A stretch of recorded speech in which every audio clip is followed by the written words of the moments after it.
대통령님 네 분을 모시고 필리핀 동포 간담회를 시작하겠습니다. 안녕하십니까? 저는 오늘 행사 사회를 맡은 그레이스 리입니다. 이렇게 뜻깊은 행사에 함께하게 되어 진심으로 영광스럽게 생각합니다.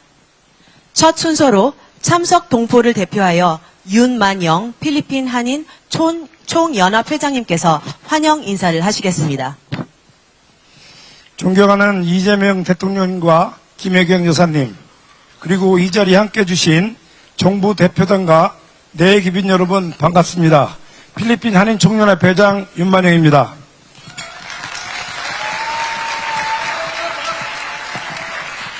오늘 우리 5만 3천 필리핀 동포사회의 한결같은 염원을 담아 7천여 개의 선보다 더 깊고 넓은 환영의 마음으로 대통령 네 분의 필리핀 방문을 진심으로 환영합니다.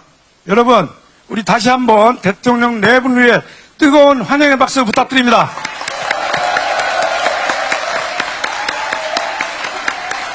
네, 감사합니다.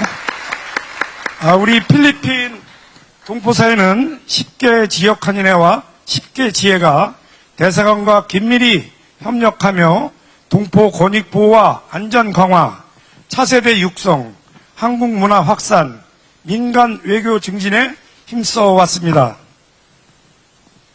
그 결과 아시아에서 가장 역동적이고 모범적인 한인 공동체로 자리매김하고 있습니다. 오늘 대통령님을 이 자리에서 직접 뵙게 되니 고국 대한민국과 필리핀 재외동포사회가 결코 떨어져 있지 않으며 하나로 굳게 연결되어 있음을 다시 한번 깊이 체감합니다. 존경하는 대통령님, 대통령께서 취임 이후 일괄되게 보여주신 민생 중심, 현장 중심의 국정 철학은 국경을 넘어 이곳 재외동포들에게도 따뜻한 울림으로 전해지고 있습니다. 특히 재외동포를 대한민국의 밖에 있는 국민이 아닌 대한민국의 미래를 함께 만들어가는 글로벌 동반자로 존중해 주시고 재외동포의 정책의 실효성 제고와 제도 개선, 지원 확대, 참정권 보장에 각별한 관심을 기울여 주신 점에 대해 전 세계 동포사회는 깊이 공감하며 감사의 뜻을 전하고 있습니다.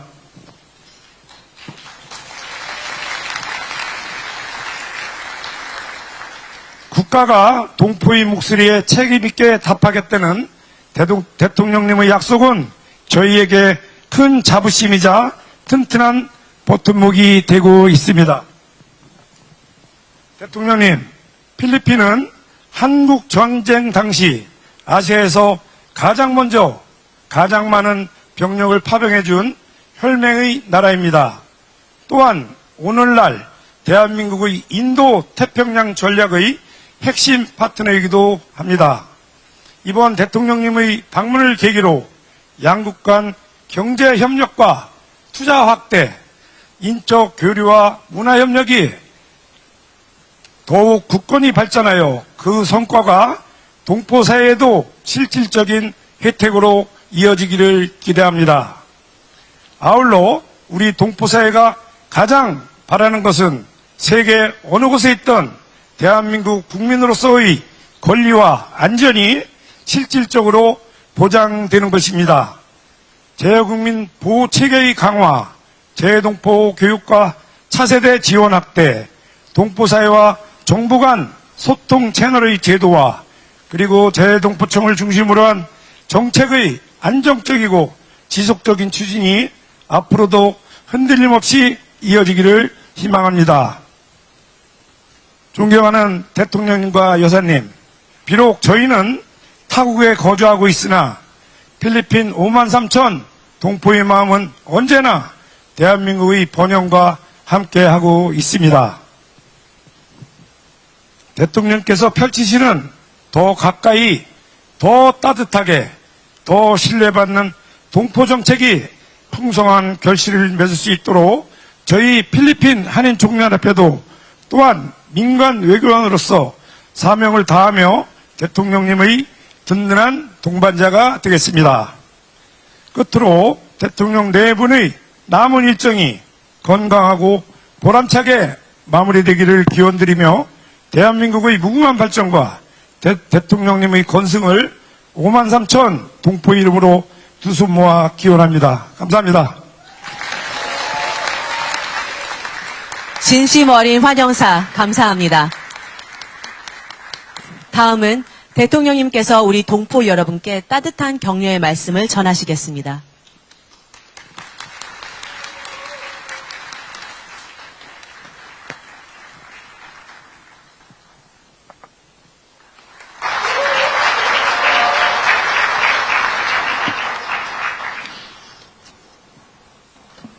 네, 드디어 저도 이 정말 빼곡했던 일정이 끝나서 마지막 일정으로 여러분을 뵙게 되는데 마지막 일정이 가장 힘이 나는 자리 같습니다.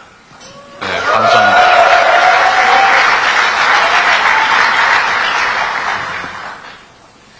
제가 3월 3일인가에 제가 필리핀에 도착했는데 어제죠. 어제인데 어제가 좀 특별한 날입니다. 아시는 분들 많으실 텐데 필리핀과 대한민국이 수교한 지가 지금 올해 77년이 됐는데 어제가 그 수교한 그 날입니다.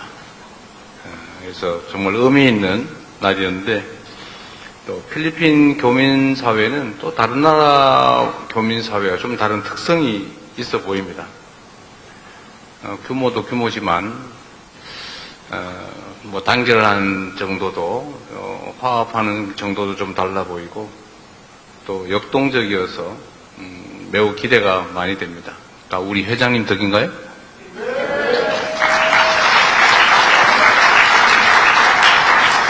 제가 이제 해외에 순방을 하면 이제 대개 교민 간담회를 가능하면 좀 많은 분들을 모시고 하라고 지시를 해서 하고 있는데 꼭 끝나고 나면은 나는 왜 뺐냐, 누구는 왜 갔냐, 이러면서 그 원망이 저한테는 많이 쏟아집니다. 저는 이게 뭐 어쩔 수 없는 현상이기도 한데 또 한편으로 보면 안타까운, 아쉬운 현상이죠. 우리 이상화 대사님, 제가 교민들 많이 만나 뵙고 우리 교민들이 뭘 원하는지, 교민들이 처한 상황이 어떤지 많이 파악해보라고 지시해놨는데 잘하고 계신 거예요?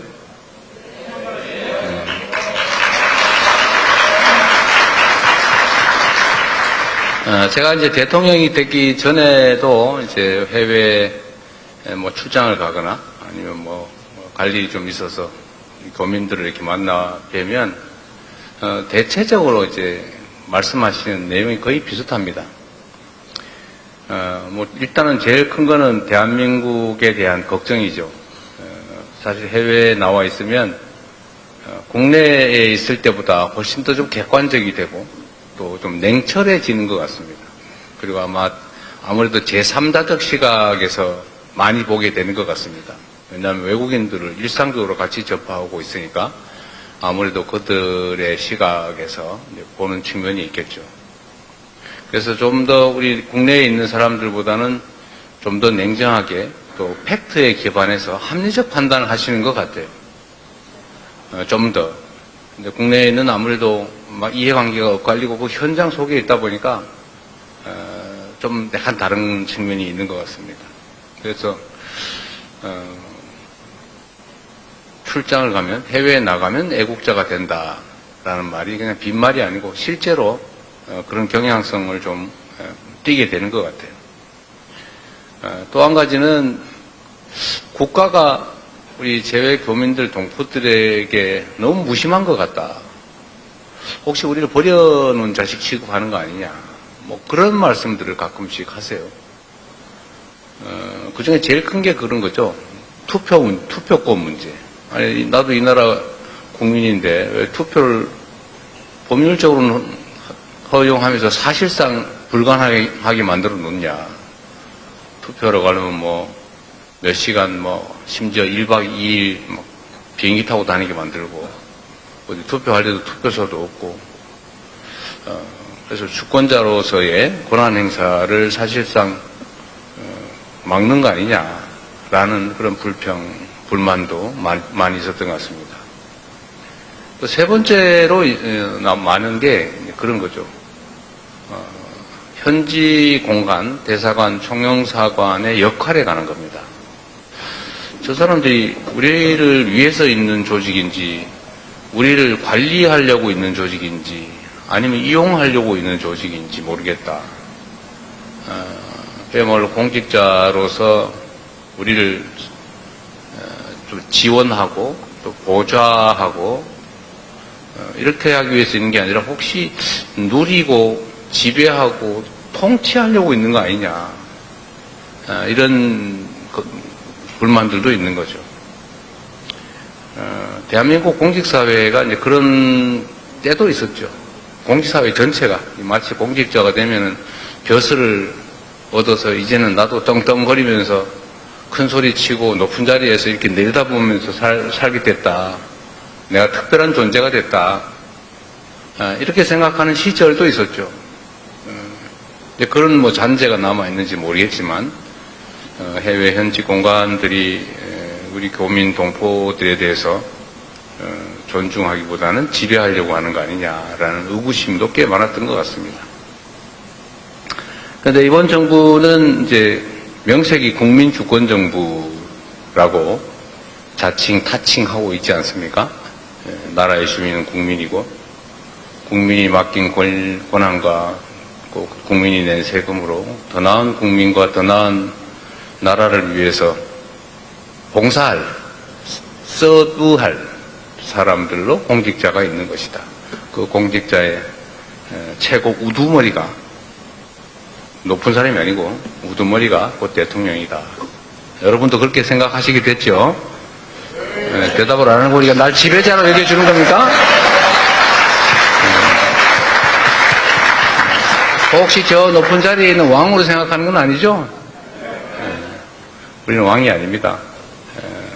국민에게 월급 받고 국민에게 위임받은 권한으로 국민을 위해서 총력을 다하는 게 의무인 공복이죠. 제외 공간도 마찬가지라야 된다고 생각합니다. 사실 소통을 좀 더 많이 해야 돼요. 더 많이 들어야 되고, 더 많이 현장에 가야 하고, 우리가 가진 권한과 예산이 있으면 어떻게 하면 우리 교민과 또 동포들을 위해서 더 많은 것들을 할 수 있을까를 고민해야죠. 그래서 제가 몇 차례 제외 교민들하고 이렇게 간담회를 해보니까 하고 싶은 말이 너무 많으신 거예요. 그래서 제가 어딜 가면 꼭 종이 한 장씩 나눠드리고 하실 말씀 다 쓰게 해라. 그런 다음에 다 모아서 꼭 답을 해드린다. 그리고 가능하면 마이크도 그 대통령이라는 사람하고 막 소위 말하는 좀 유명하고 높은 사람 몇 사람만 시켜놓고 나머지는 들러리 대고 이러지 말자. 가능하면 최대한 발언할 수 있는 기회를 많이 드리자라고 했는데, 그러다 보니까 하실 말씀이 너무 많아가지고 끝날 때 돼도 끝이 안 나요. 얼마나 아쉬웠겠습니까? 또 저로서 많은 얘기를 들어봐야 되는데, 그래서 제가 얼마 전에 이제 전 제외 공간을 상대로 이런 지시를 했어요. 뭐 영사관, 총영사관, 대사관 할 것 없이 모든 제외 공간장들은 해당 관할의 제외 동포, 제외 국민들과 대대적으로 대화하고 또 간담회도 하고 뭐 개인적이든 집단적으로든지 현장에 많이 가서 많은 얘기를 들어서 대체 뭐가 필요하냐, 부족한 게 뭐고 개선할 거는 뭐고 또 공간과 대한민국 국가 공국에 원하는 건 대체 뭐냐, 이걸 다 좀 조사를 해보라고 했어요. 우리 이상화 대사도 열심히 하셨죠? 하셨겠지? 예. 그래서 그런데 제가 약간 이제 의구심이 생기는 건 전 세계 공간에서 얘기를 들어봤다는데 1,400몇 건밖에 안 된다고 그래서 그럴 리가 없는데 한 번 2차로 한 번 더 해야 될 것 같아요. 그러나 꼭 이런 지시가 아니더라도 제외 공간들은 이제 우리 동포와 제외 국민들께서 뭘 원하시는지 일상적으로 좀 파악도 하고 또 필요한 지원 활동도 하고, 특히 그 중에 소통이 잘 안 되니까 편을 갈라가지고 너무 많이 싸워요. 솔직히 뭐 그렇게 다툴 거리도 없잖아요.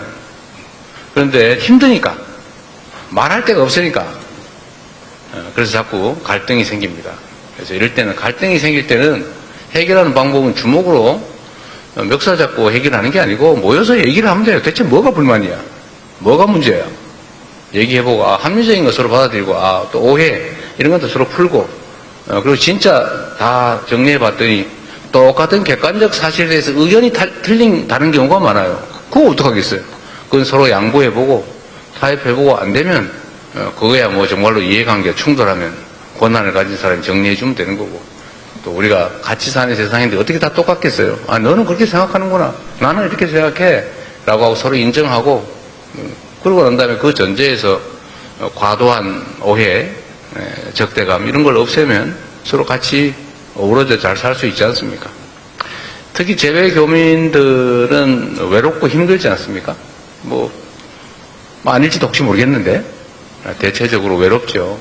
또 먼 타국에 오고 나면 또 조금만 문제가 생겨도 서럽지요. 서로 의지하고 협조하고 그럴 필요가 좀 있습니다. 앞으로도 우리 대한민국 본국은 물론이고 재외 공관장과 직원 여러분들이 한 번 더 만나고 한 번 더 얘기 듣고 한 번 더 배려하고 한 번 더 생각하면서 우리 힘들고 어려운 재외 국민들을 잘 지원하고 보좌해 주시길 바랍니다. 필리핀은 보니까, 예를 들면 교민들이 많이 늘었다 10만 명도 훨씬 넘다가 지금 한 3만 명 떨어졌다가 요새 한 5만 명으로 다시 복구하는 중이라고 하대요. 그래서 상당히 많은 편이죠. 많은 편이고, 또 필리핀은 역동적인 나라 같습니다. 경제 성장률도 상당히 높고, 또 마르코스 대통령을 포함한 이 정부 당국자들도 어쨌든 국가 발전을 위해서 많이 애쓰는 것 같아요. 또 외자 도입도 많이 하려고 하고, 교육이나 투자도 좀 늘려보려고 애쓰는 게 눈에 보입니다. 대한민국도 뭐 여러분 아시다시피 무상 지원 사업, 그 외에도 교육과 투자가 상당히 많고 특히 뭐 군사 분야 협력도 많이 하고 있는 각별한 나라입니다. 그런데 아마 여러분들이 겪는 어려움 중에 하나가 아마 치안 문제인 것 같아요. 한국 사람이 현금을 많이 가지고 있다는 소문이 나서 그런가. 좀 그런 게 있죠. 또 우리나라 사람들이 현금을 좀 이렇게 가지고 있기를 좋아하는 경향이 있어요. 그걸 알아서 그런지 강도 피해가 많다고 합니다. 강도, 살인, 그리고 최근에 이제 마약 뭐 이런 것도 문제가 좀 되고 있어서 대한민국도 재외 국민들의 범죄 피해에 대해서 많은 관심을 가지고 있어요. 해외로부터의 범죄, 그러니까 국내 내국인들을 상대로 한 무슨 뭐 스캐미니 무슨 요새 이상한 거 말아요. 애인 가장 해가지고 돈 뜯고 무슨 뭐 이런 거 워낙 많이 있는데, 저희가 이제 특별 팀을 구성을 해가지고 또 캄보디아나 뭐 이런 라오스나 뭐 이런 동남아 국가에 그게 좀 많이 있는 편인데, 뭐 필리핀도 좀 있는 것 같아요. 그래서 경찰 분야에 대한 협력 사업을 많이 해서 대한민국 사람을 건들면 패가 망신한다. 제가 이렇게 공언을 하고 또 실제 현재 언론에도 그런 얘기도 많이 좀 퍼뜨리고 또 내국인을 상대로 한 범죄 행위에 대해서 우리가 좀 과하다 싶을 정도로 많은 인력, 예산, 자원을 투자하고 있습니다. 그래서 지금은 소위 내국인을 상대로 한 스캠 범죄, 보이스피싱 뭐 이런 게 통계적으로 피해액은 22% 계속 늘어나고 있었는데 피해액은 22%가 줄어들었고 이제 꺾였어요. 대한민국 부동산 값 꺾이듯이 꺾이고 막 올라가다 꺾이고 있습니다.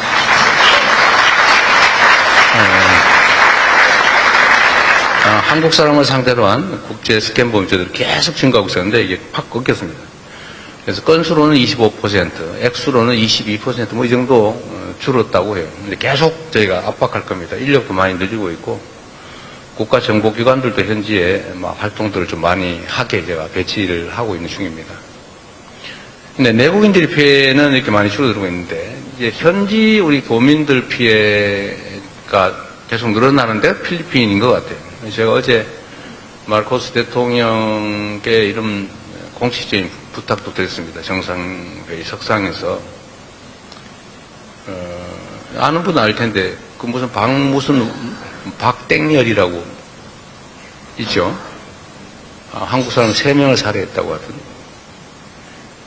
근데 이 사람이 교도소 안에서 지금도 대한민국으로 마약을 수출하고 있다고요. 그래서 제가 어제 그 얘기를 했죠. 이 사람이 교도소 안에서 뭐 애인도 불러가 논다 그러고, 텔레그램 이런 거 가지고 계속 마약 수출도 하고 있는데, 우리 대한민국에서 이 사람을 좀 수사를 해서 처벌을 해야 되겠다. 그러니까 이 사람이 징역 60년을 받고 수감 중이라고 합니다, 지금 필리핀에서. 그래서 그 사람을 좀 임시로 좀 한국에 보내달라고, 임시 인도를 해달라고 요청해서, 뭐, 빠른 시간 내에 적극적으로 검토해서 시행해 보겠다고 얘기는 하셨어요. 근데 그뿐만 아니라, 여기 무슨 지익주시 살인사건이 있었죠. 그거는 뭐, 현지 경찰이 또 관계되어 있다고. 근데 뭐, 도망갔다고 하는 소문도 있고 그래서, 이것도 좀 빨리 잡아달라. 대한민국 국민들이 관심이 매우 높다.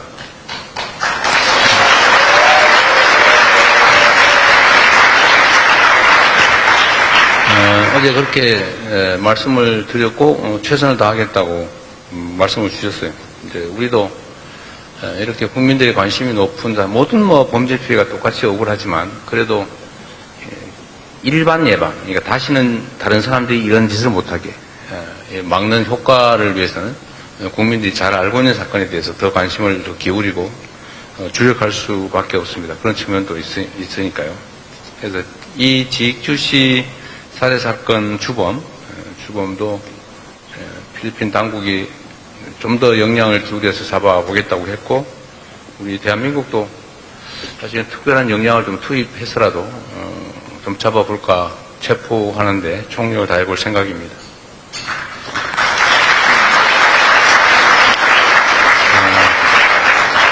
그리고 다행히 또 필리핀 당국은 대한민국 정부에 대해서 매우 우호적인 실질 조치를 하고 있어요. 여러분